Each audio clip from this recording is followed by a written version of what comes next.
Senator, yung pong appointment ng mga miyembro ng komisyon, when you say independent, ano po kaya ang pananggalang natin para lang humasiguro nga na independent po ang mga ito, considering na yung appointing authority dito ang presidente, hindi maitatanggi ang mga posibilidad na baka umabot hanggang pinto ng tanggapan ng presidente ang kontrobersya o iskandalo na baka ang mahirang dito ng mga miyembro kontrolado po nila?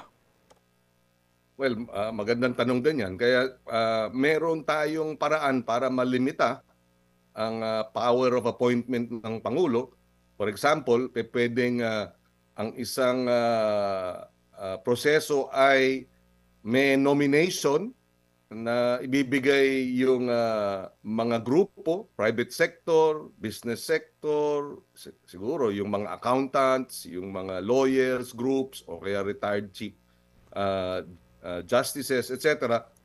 Ino-nominate nila, bibigyan ng 3 pangalan, doon pipili ng appointment, sino i-appoint ng Pangulo. So that's one way of limiting. Hindi mo pwedeng tanggalin kasi yung power ng Pangulo na mag-appoint. So how to limit that? Plus, titiyakin natin na open and public ang proceedings.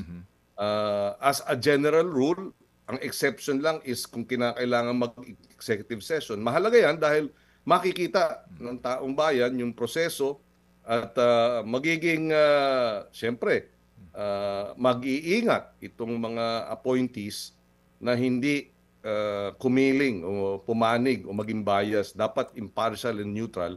And of course, ang requirement din, lagi, hindi naman lagi, but sa mga ganitong klaseng committees and appointments, dapat may track record ng probity, integrity ang mga uupo dyan at yung mga bibigyan ng nomination.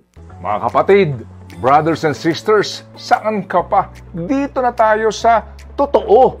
Dito na tayo sa True FM. Mga kapatid, mag-subscribe and follow po kayo sa social media accounts ng True Network PH. Yan po kami. Hanapin nyo lang True Network PH, Facebook, Instagram, YouTube, TikTok, and podcast. Mapa Apple or Spotify man yan, mahahanap nyo kami. Lahat ng mga napapanood at napapakinggan nyo po sa programa, nasa social media accounts namin yan. So, paano mga kapatid? See you sa social media!